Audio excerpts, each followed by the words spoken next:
Hi sir, we are from Group 11.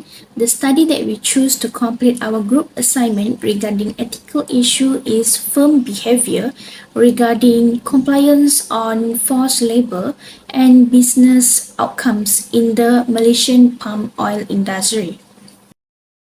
I would like to introduce my group members. Basically, we are 5 in a group. The first one is Nur Amira, second is me, Rutrasri, third is Nurul Najwa, and continue with Siti Rabiatul Adawiyah and Fatin Afifah. Assalamualaikum and hi, my name is Siti Rabiatul Adawiyah binti Ayub, my number matric 288023. Today, I will present about executive summary with her release orders, firm behavior regarding complaints on forced labor and business outcomes in the Malaysian palm oil industry. Executive summary. The Malaysian palm oil producer export a large amount of palm oil and have recently experienced negative publicity and restriction resulting from accusation of forced labor employment. With her release orders to the U.S. Customs and Border Protection, CBP has been effective in preventing importation of goods that are made through forced labor. This executive summary focuses on the effects of WRO on the firm's action towards adherence to labour standards and the resulting organisational performance in the Malaysian palm oil industry. The implementation of WRO has forced Malaysian palm oil firms to critically review and improve on their labour policy. Major corporations have adopted other stricter compliance measures in an effort to reduce labour issues or fix them at exemption through more appropriate contracts, standards and better mechanisms of monitoring before the issue become full-blown problems. These changes are prompted by the need to continue selling their products to the big export market in the US and counter adverse publicity of having practiced the engaged forced labor. The response to WRO has varied across the industry. Not all companies have been receptive to WRO, and the reception has differed in the following ways. Despite the fact that most of the compliance programs have been implemented, it has been seen that large firms that have more resources can implement complicated compliance programs at a faster pace, while implementation in smaller firms has been a problem due to financial and logistical constraints. The nature of the effect of the firm of different size has underlined the necessity of the differentiated approach and tools that will help small business meet the requirements. As for the business consequence for compliance firms, they have been rather ambiguous. On the positive side, the companies that have managed to adhere to the WRO requirements have benefited from better market access and improved brand image, thus having better positioning to penetrate the market and sell their products. Also, firms have noted the gains in terms of output per worker and fewer cases of employee turnover, which all translate to efficiency. However, this transition has not been so easy, as there are some difficult or challenge involved. There has been a heavy price to pay in terms of the cost in implementing new labour practice and compliance measures. Based on some research, there are some cases of short-term financial pressure on some firms, especially those firms which heavily rely on cheap labour. Also, the question of how WRO will be enforced and the constant change in the legal environment have added a certain degree of risk for companies that are involved in this industry. In conclusion, it has been observed that the implementation of with-her release orders has called for the change in the Malaysian palm oil industry. Despite all this, There is also the possibility to note that compliance with forced labour standard is an opportunity for the firms to upgrade their labour practice, to gain better reputation in the market, and therefore to reach sustainable business development. The variant ability of firms to adapt to these requirements underscore the importance of continued support and clear guide from both industry stakeholders and also the regulatory bodies. That's all from me. Thank you. Hi, my name is Rutrasri, metric number 287120. I will continue the presentation with the second section, which is summary of issues. Here, I would like to mention all the issues in these studies. First, parallel trans assumption. The study found that the parallel trans assumption did not hold for most production and sale variables, limited some conclusion. However, it did hold for forced labor principles, supporting the reliability of those findings. Second, policy implication. The study concludes that trade sanctions can improve compliance with forced labor regulations, but they may harm the economy and fail to address the root of causes of forced labor in sanctioned countries. Third, measurement error. There is a potential measurement error as the data are from audits reported by the third party, which may not correctly or accurately reflect the actual compliance behavior of the firms. Besides, the fourth issue is absence of exogenous variation. In a simple way, we can say it as lack of external variation or diversity. Other events around 2020 might have influenced firm behavior, making it hard to isolate the effect of withhold release order (WRO). Let's continue with the second last issue, control group validity. Significant differences at baseline between treatment and control groups suggest the control group may not be valid. And the last issue is limitation. The difference set out between the ordinary least square model and the multinormal logit model result in contrasting conclusion. The multinormal logit model shows no significant findings, potential due to the lack of power in the categorical compliance outcomes. That's all from section 2. Thank you. Assalamualaikum and greetings. My name is Nurul Amira. 287002 will present 3.0 about issues from the article that we choose. Let's start with the first issue, which is forced labor among foreign workers. Based on the research by GIZO, Malaysia is one of the countries that has a large number of foreign workers, which are estimated at 3.4 million workers. When being a foreign worker who comes to another place to work either with permit or without a permit, mobility limitation and language barrier can be challenges for them. This opened up space for the employers to exploit the energy of foreign workers by physically or mentally abusing them with forcing them to work for them without their will. Second, lack of humane attitude. Forced labor is a situation where a worker is forced to work and not voluntarily. They do not have right to complain regarding the workload they have. Foreign workers can work with low wages and less cost to employers compared if they use local laborers. Employers tend not to give them a fair salary and act as they please in treating these workers.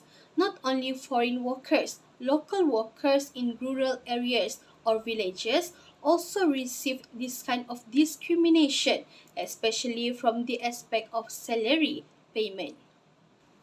Let's move on to the third issue, which is mispresentation and fraud. Certification agencies are exposed to non-transparent elements such as corruption in giving certificates to the wrong company. Schemes or certificates issued for some business or agents are supposedly hired foreign worker with permission is proof that the agent is safe from committing misconduct to the labor. However, some parties have manipulated the existing certificate so that the data placed is not true and there is an element of fraud in the certificate that has been given.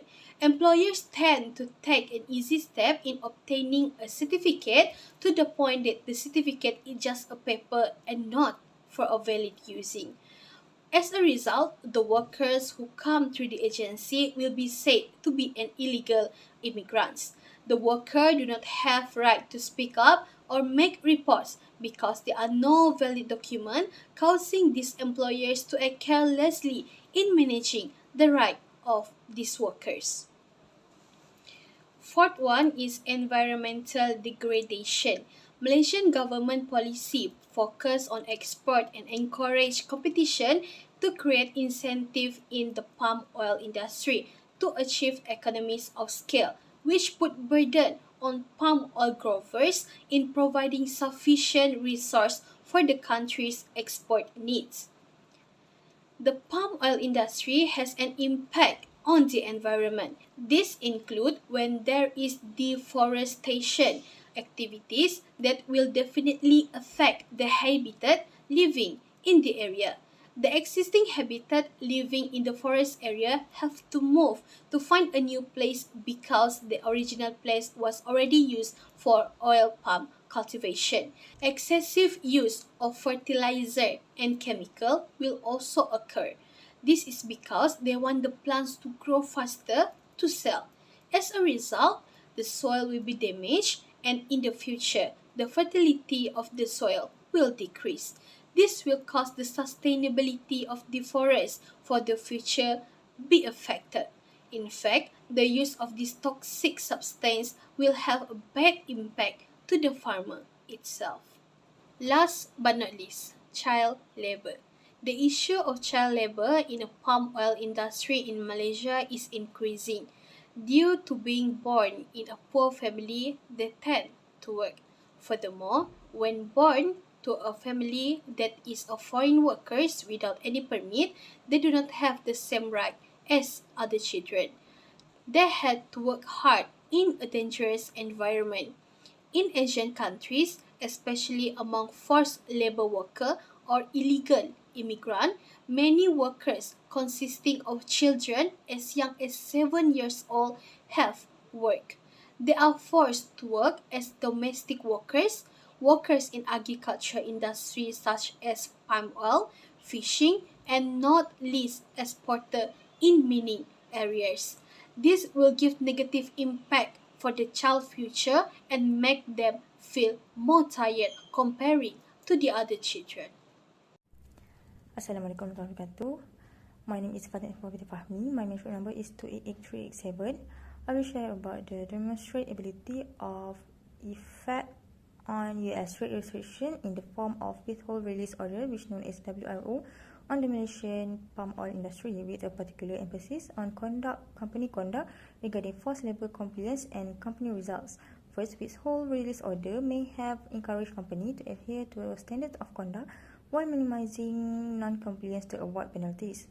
Second, additional information must be conducted for a better comprehension of the intricacies of forced labor behavior and the interaction between companies, certification bodies, and government restrictions. Third, non-section company also show a decrease in forced labor non-compliance, likely due to better understanding of US penalties, increased attention to labor right concerns, and increased certification bodies vigilance. Fourth, section companies show a significant improvement in Roundtable on Sustainable Palm Oil, which known as RSPO, 9 compliance, particularly regarding forced labor and other labor-related issues. Fifth, the credibility of certification body, which known as CV, including the possibility of some CVs being influenced by the company they audit. Last, different indifference and triple difference indifference prediction methodologies are utilized to evaluate compliance audit records from 2017 to 2022. In this case, we have organized 3 ethical theories or concepts that known as utilitarianism, environmental ethics, and deontology. For the first one, utilitarianism, they analyze forced labor among foreign workers, focusing on the welfare of desperation and vulnerability. They also evaluate forced labor behavior, particularly exploitation of vulnerable migrant workers. Second one, environmental ethics. They explore the environmental degradation caused by the palm oil productions. They highlight the industry disregard for the natural world and its long-term environmental impact. The last one is deontology. Deontology discusses the violation of deontological principles by exploitation and mistreatment of foreign workers by examining the ethical conduct focusing on personal development for a virtual life. Hi, Assalamualaikum. My name is Nurul Najwa binti Ahmad Tarmizi. My metric number is 287825. So for this part, I will explain about the conclusion. The Malaysian palm oil sector is dealing with a variety of issues, specifically the one that apply to the use of forced labor. These challenges connect with a variety of factors, including environmental degradation and child labor, as well as compliance behavior that is affected by withhold release order, or we call as WRO. The identification of causality is difficult task because of a number of restrictions such as lack of external variation and the validity of control groups. Although trade sections have the potential to improve regulation, diligence is required in order to avoid the negative impact on the economy. Even though they are responsible for monitoring labor laws, private certifying firms struggle with issue of non-transparency, including imitation licensing. Environmental impacts such as destruction of forests and deterioration of soil put the long-term viability of the project in jeopardy. Child labor continues to exist, which prevents children from receiving an education and from develop to their full potential. So, for conclude for this part, it is essential to make concerted effort in order to prioritize ethical standard, transparency, and sustainable growth, while simultaneously protect the right of worker and maintain the environment. We go to our last slide, which is ethical lesson. Regarding the challenges faced by the Malaysian palm oil industry, it becomes clear that there are certain ethical concerns that need to be addressed. Transparency and accountability are crucial for Malaysian palm oil industry.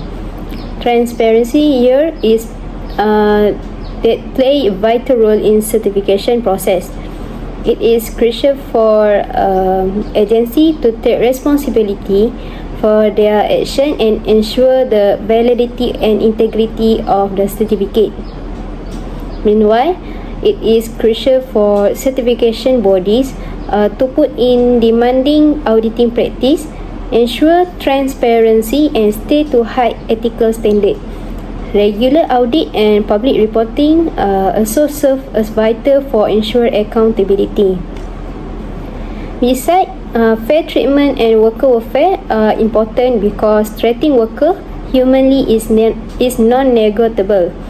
Exploitation, low wage, and unsafe conditions violate basic rights.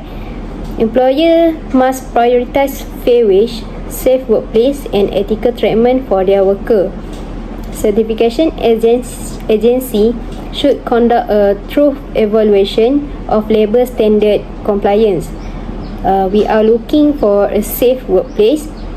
A safe working environment is important for physical and mental well-being for the worker. Unsafe condition will lead to risk health, lead to accident, and violate worker right. For example, here, worker in palm oil plantation face hazard such as exposure to chemical, heavy machinery, and extreme weather condition. Employer must prioritize safety protocol, protective gear and proper training for their worker. In order to achieve ethical standard and sustainable growth in the Malaysian palm oil industry, it is necessary to place a high priority on the equitable treatment of the worker, the preservation of the environment, and the promotion of method that are beneficial to both sides, which is the industry and the environment, through the protection of human rights, the promotion of transparency, and the implementation of responsible land use practice. The sector may flourish while protect the right of worker and also the environment. So I will conclude here, which is maintaining the ethical practice within the Malaysian palm oil industry will lead to several positive effects for the company's future. It includes a good market reputation, high market access, excellent worker retention, and productivity and others, giving ethics more importance, not only reduce urgent issue, but it also ensure a profitable and sustainable for the Malaysian palm oil industry. That's all from Group 11. Thank you.